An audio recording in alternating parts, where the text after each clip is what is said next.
Assalamualaikum warahmatullahi wabarakatuh. A'udzubillahi minasyaitonir rajim. Bismillahirrahmanirrahim. Alhamdulillah nahmaduhu wa nasta'inuhu wa nastaghfiruh. Wa na'udzu billahi min syururi anfusina wa min sayyiati a'malina. Man yahdihillahu fahuwa muhtad. وَمَا يُضْلِلْ فَلَنْ تَجِدَ لَهُ وَلِيًّا مُرْشِدًا صلاة وسلاما دائمين متلازمين إلى حبيبنا محمد صلى الله عليه وسلم وآله ثم أصحابه أجمعين وبعد.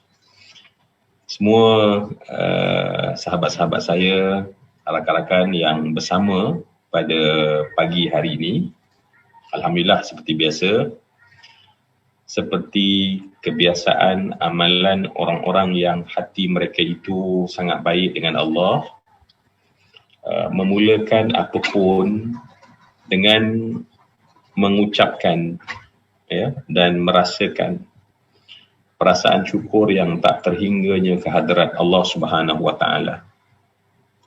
Allah lah yang menghidupkan kita, Allah lah yang meminjamkan nyawa untuk kita.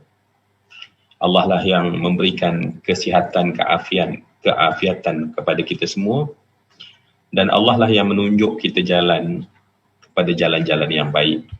Sehingga pada pagi hari ini melalui platform Dewan Dakwah, Majlis Dakwah Negara, sekali lagi kita dapat bersama dan duduk dalam sebuah majlis yang kita sangat mengharapkan agar kita semua mendapat manfaat di sisi Allah Subhanahu wa taala, ya, seperti kebiasaan doa kita, Allahumma 'allimni ma yanfa'uni wanfa'ni bima 'allamtani rabbi zidni ilma.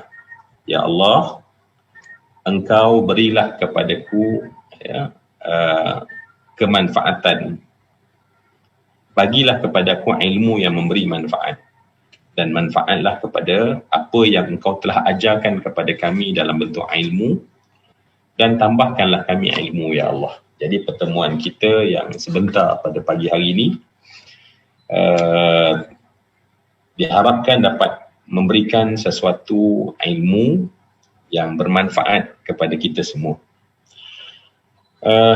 Dalam suasana sekarang, dalam suasana PKP, dalam suasana berhadapan dengan wabak COVID-19, dalam suasana kita menerima tekanan dari sudut ekonomi, dalam masa yang sama tekanan dari sudut perhubungan, tekanan dari sudut kegawatan juga dalam politik, semua ini bagi kita orang-orang awam ni mahu tak mahu terpaksa hadapi.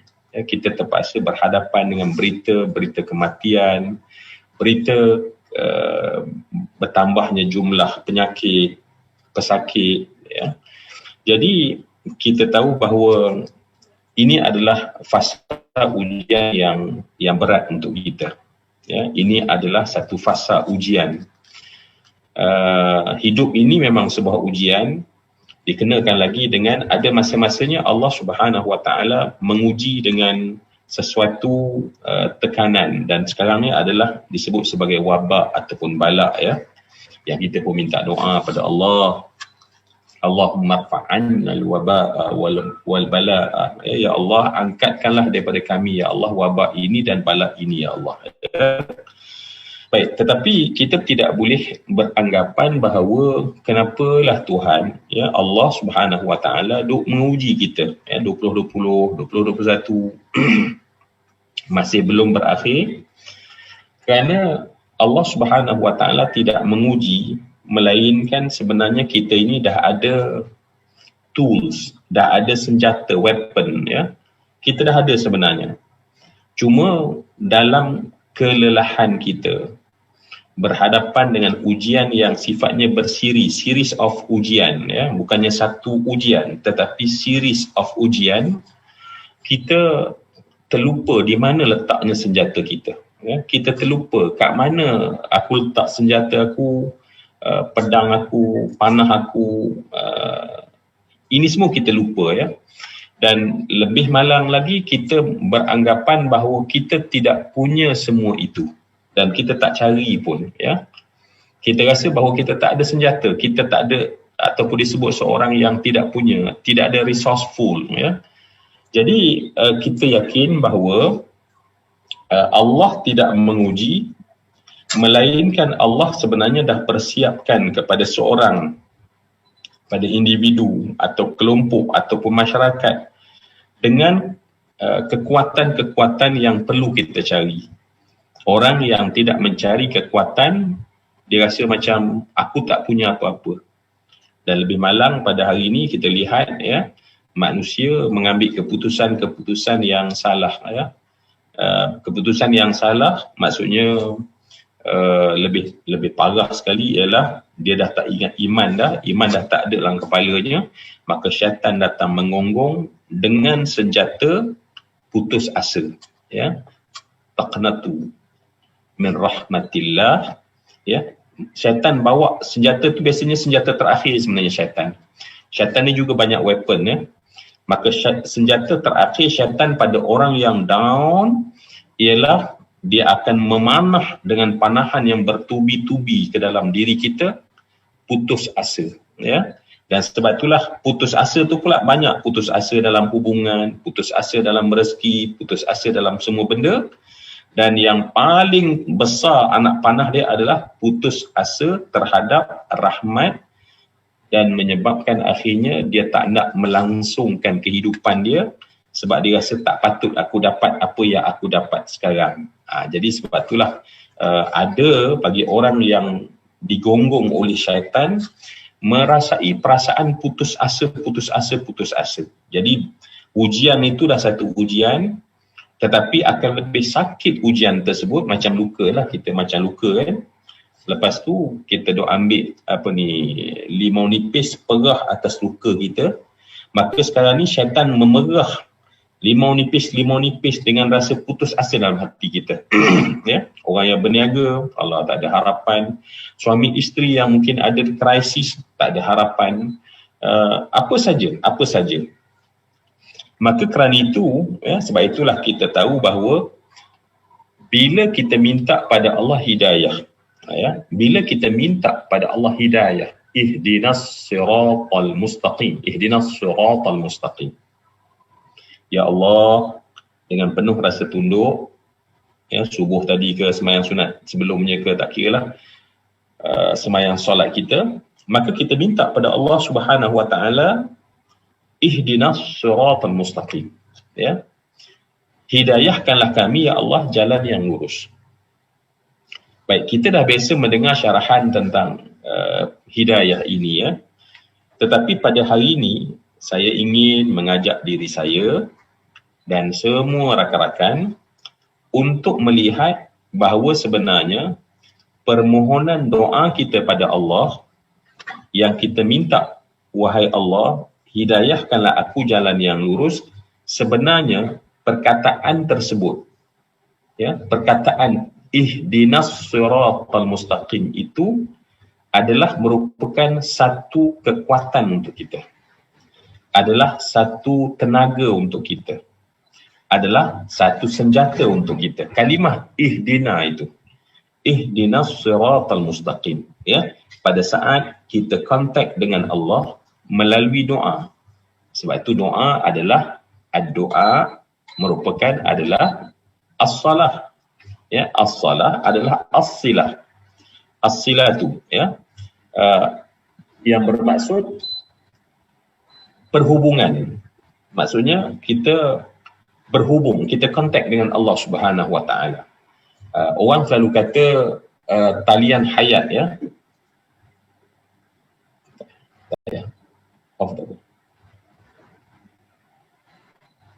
Ya, orang selalu kata kita ni perlu kepada talian hayat.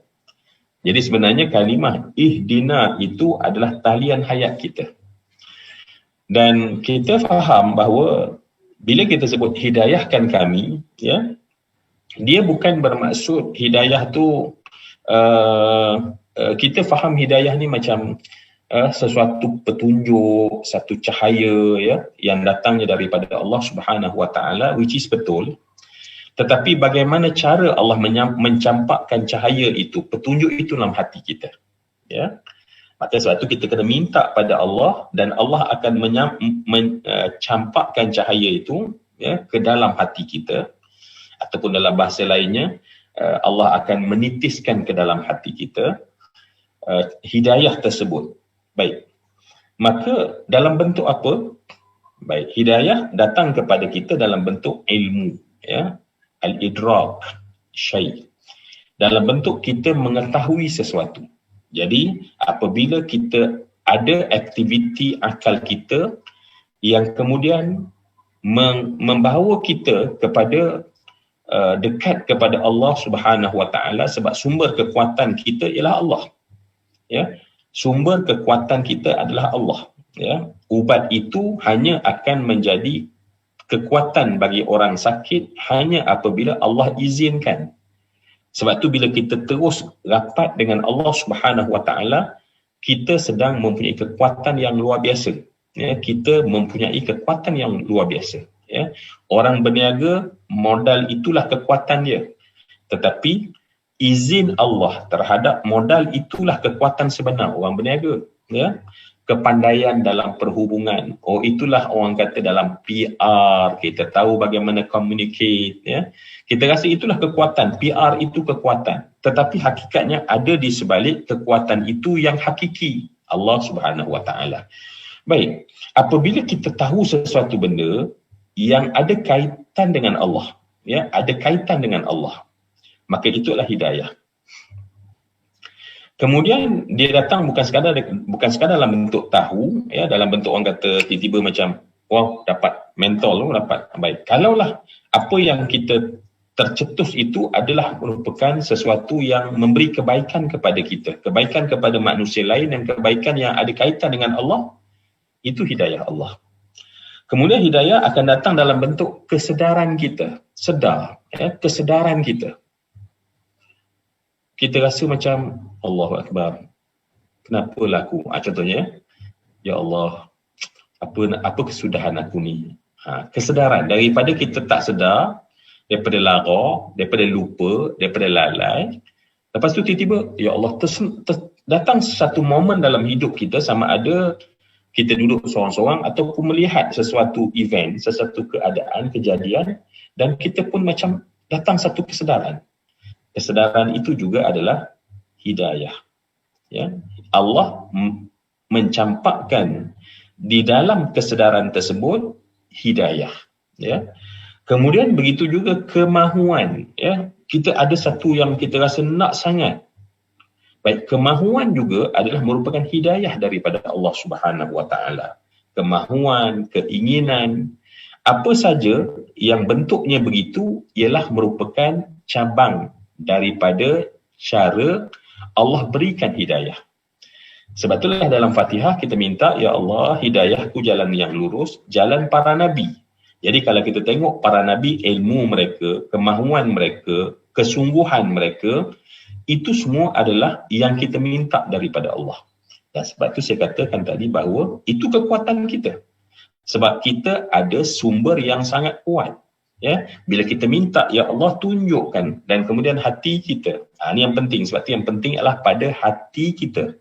Hati kita minta kepada pengetahuan tersebut. Ya, hati kita minta kita tahu, ya, perkara tersebut.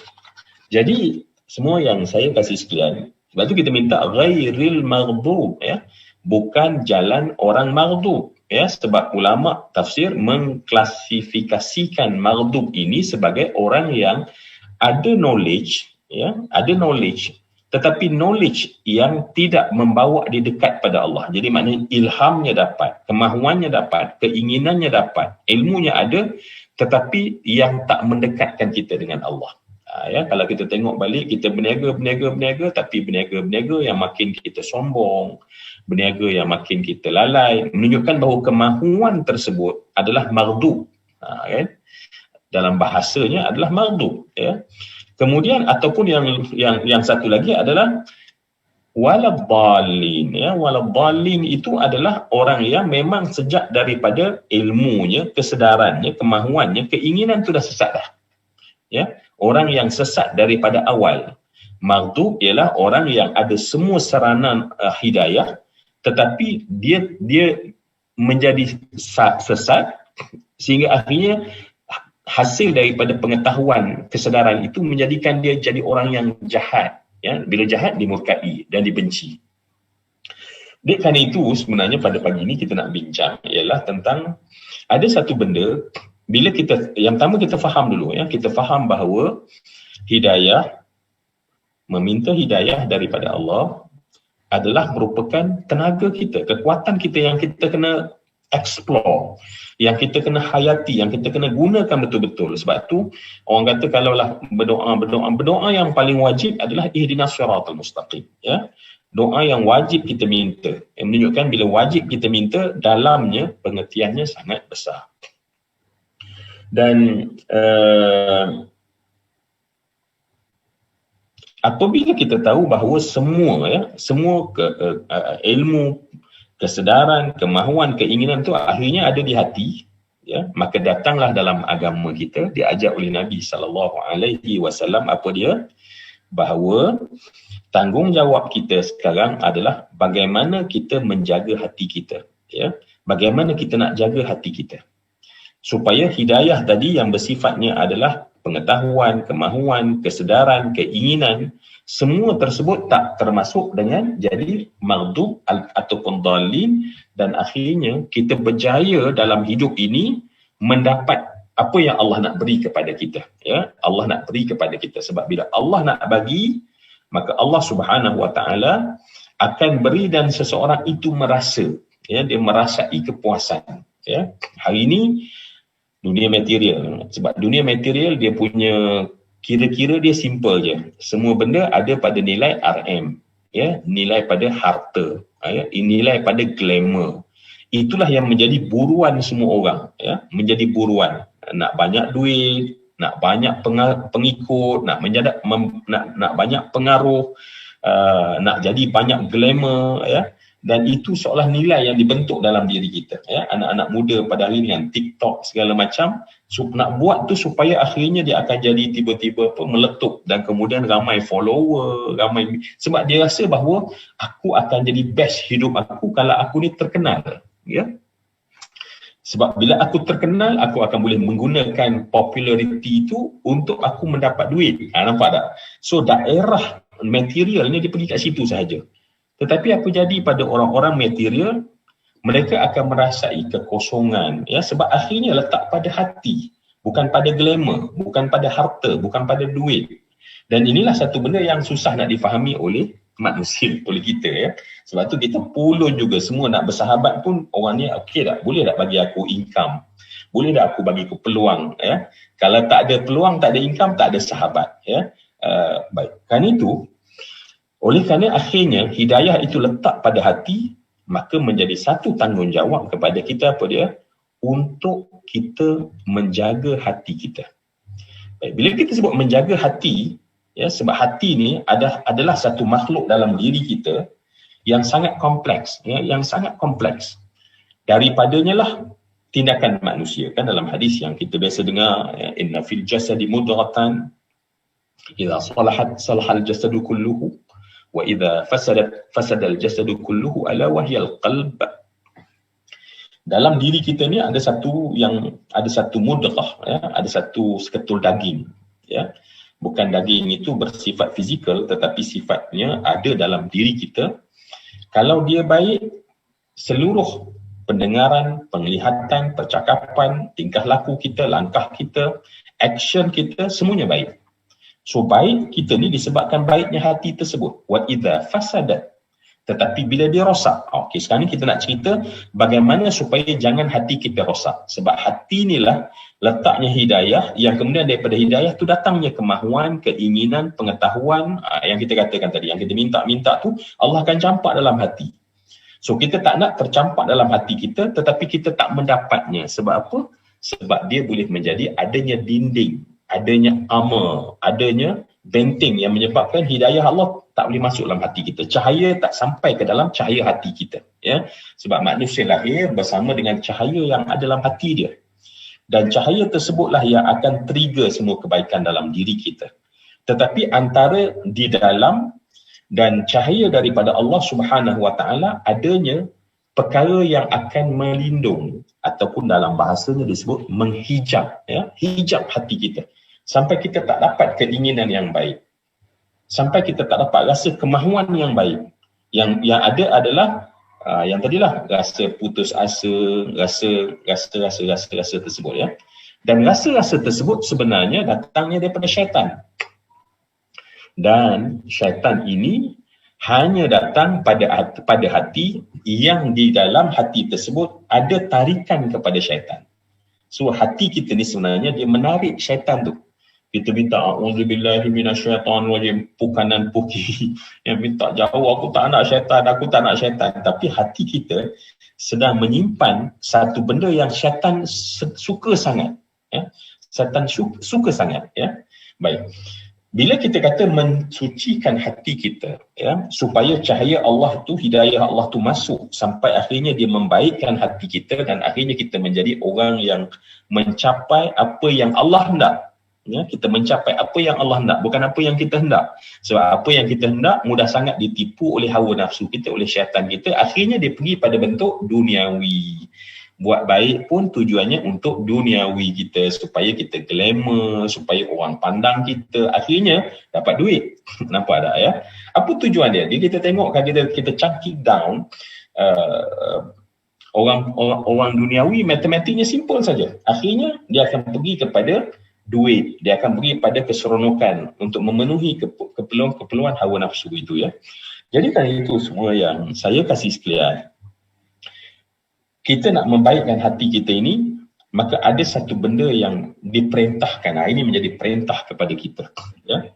Dalam kita nak bersungguh bekerja, dalam kita nak bersungguh membaiki rumah tangga, dalam kita nak bersungguh, ada satu perintah daripada Allah Subhanahu Wa Taala. Dan apa perintah tersebut? Perintah untuk kita berjuang membersihkan hati, ya. Kena ada kita kena sedar bahawa Allah memerintahkan kita. Dan kalau kita dalam firman Allah Subhanahu Wa Taala dalam suratul Hajj, ya, ayat yang ke-78, Allah sebut wajahidu fillahi haqqa jihadih, ya. Kalimat yang kita gunakan apabila kita bercakap soal, kita nak membersihkan hati, maka istilah yang digunakan oleh Allah adalah mujahadah, ya. Mujahadah maknanya kita kena ada perasaan melawan, ya, benda yang kotor yang terbit daripada hati kita, ya, yang terbit daripada hati kita. Maka sebab tu Allah kata wajahidu fillah, ya. Ada masa Allah menyebut fi sabilillah, ya, itu merujuk kepada kita berjuang, berperang di medan peperangan. Tetapi bila Allah Subhanahu Wa Taala menyebutkan wajahadu fillah, dia merujuk kepada peperangan untuk Allah itu untuk diri kita sendiri, supaya kita persiapkan ruang yang terbaik bagi hati kita, agar Allah boleh kemudian campakkan hidayah. Sebab hidayah akan datang sebab kita minta. Tetapi Allah minta, satu amanah Allah kepada kita adalah kita kena berjuang.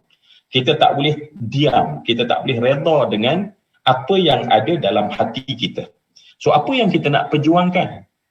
Yang kita nak kena perjuangkan ialah melawan kehendak-kehendak yang jahat yang terbit daripada bisikan hati kita, ya. Itulah benda yang kita kena buat. So kalau nak berjaya, sebenarnya step-step dalam perniagaan itu yang kedua. Tetapi yang pertama adalah kita kena buang, kita kena lawan untuk membuang sifat-sifat dalam hati yang ada, yang kita kadang-kadang tak sedar. Yang kita tak sedar. Jadi sebab tu, kita kena sedar bahawa okey, aku ni rupanya ada amanah daripada Allah untuk berjuang. Dan sebelum kita cakap nak berjuang dengan Zionis, kita nak berjuang dengan musuh-musuh, maka perjuangan yang mesti ada ialah jahadu fillahi haqqa jihadih. Ya, berjuang tadi ialah berjuang melawan hawa nafsu dengan sebenar-benarnya, ya. Dan kalau kita tengok dalam sebuah keterangan, ya, jahidu ahwa'akum kama tujahiduna a'da'akum, ya, jahidu ahwa'akum kama tujahiduna a'da'akum, ya. Sebab dalam ayat lain Allah Subhanahu wa taala menyebut wajahidu bi amwalikum wa anfusikum fi sabilillah. Nampak tak, ya? Kalau tadi jahidu fillahi haqqa jihadih, maka ayat yang lain dalam surah Taubah ayat 41 kita mendengar wajahidu bi amwalikum wa anfusikum fi sabilillah.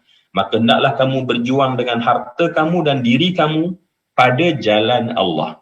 Jadi bila sebut pada jalan Allah, itu memang medan peperangan dengan musuh sebenar. Jadi ada peperangan dengan musuh dalam diri, ada peperangan dalam musuh yang di luar. Maka kita faham bahawa jahidu ahwa'akum, kita kena berjuang terhadap keinginan dalam diri ini sama seperti kesungguhan kita berjuang memerangi musuh kita yang kat luar. So kita kena faham bila kita berjuang ada strateginya, kita kenal siapa musuhnya dan kita tahu apa kekuatan kita. Ya, sebab kalau kita nak berperang dengan musuh, kita tak tahu pun siapa musuh. Mungkin yang kita pedangkan nanti adalah mungkin kawan kita sendiri. Kemudian kalau kita tengok, kalau kita pula tak ada strategi nak berperang, ya, tak tahu di mana nak meletakkan kekuatan, macam contohnya medan Uhud kan, Nabi bijak meletakkan kekuatan pada tentera memanah sebagai contoh. Baik, strategi, ya, dan sumber-sumber kekuatan. Jadi kerana itu bila kita nak berjaya, maka mesti ada semangat aku nak berjuang. Pertama sekali, ya, kita minta hidayah daripada Allah. Ya Allah, nampakkan aku. Sebab tu kita doa, Allahumma arinal haqqa haqqan warzuqna ittiba'ah wa arinal batila batilan warzuqna ijtinabah. Ya Allah, Engkau kena perlihatkan aku kebenaran-kebenaran, ya Allah. Ya, sebab bila nak berperang dengan yang dalam ni, kita tak tahu mana satu. Ya, maka sebab itulah nak tak nak kita kena ada ilmu. Ya, kita kena ada ilmu tentang penyakit dalaman ni. Ya, kita mungkin motivator yang hebat, kita mungkin seorang pemberi nasihat yang baik, tetapi ilmu Islam menyebutkan tentang ada satu benda dalam hati kita yang namanya mazmumah, penyakit-penyakit hati. Dan bila kita tak kenal penyakit hati tersebut menurut ilmu yang Allah sampaikan kepada kita, kita tak tahu rupanya dalam hati kita adanya sifat-sifat sombong. Ya, kita ingatkan dia adalah motivasi kita, tetapi rupanya dia adalah merupakan mazmumah yang wajib kita perang. Ya, yang wajib kita perang sehebat-hebatnya, ya. Jadi kan itu mujahadah adalah merupakan satu perkara yang Allah minta daripada kita untuk kita dapat yang ada di dalam hati kita. Ya, dengan mujahadah tersebutlah ia akan menjadikan kita dapat membersihkan hati kita. Ya, sebab dalam hati kita ada apa? Ada jealous, ya, sombong, iri hati, cemburu, ya, kemudian marah, kemudian dengki, dendam. Baik, semua benda ini adalah ada dalam hati yang Allah kita untuk perangi dia, lawan dia dan buang daripada hati kita, ya. Buang daripada hati kita semua perkara tersebut. Dan orang yang hanya mungkin ada motivasi tetapi tak tahu tentang perkara tersebut wajib kita perjuangkan, dan akhirnya kita menggunakan mazmumah, ya, untuk sebagai sumber kita. Dendam kasumat sebagai sumber kita. Bila dia dah berjaya nanti, kalaulah modalnya adalah dendam kasumat, takkan dia dapat redha Allah. Ya? Jadi kerana itu dalam agama kita adalah sangat penting untuk adanya mujahadah, kita bersihkan hati kita dengan pembersihan yang sebenar-benarnya. Semoga pada ketika itu kita akan menjadi orang yang berjaya mengikut kehendak Allah Subhanahu wa taala. Jadi semua yang saya kasih jalan, ingat setiap saat kita minta pada Allah hidayah, dan ketika Allah berikan kepada hidayah akan datang kekuatan kepada kita untuk kita dapat bangun dan bangkit berjuang untuk cemerlang melawan mazmumah kita sendiri. Ya, qad aflaha man zakkaha. Maka Allah kata, berjayalah orang-orang yang membersihkan kekotoran yang ada dalam dirinya.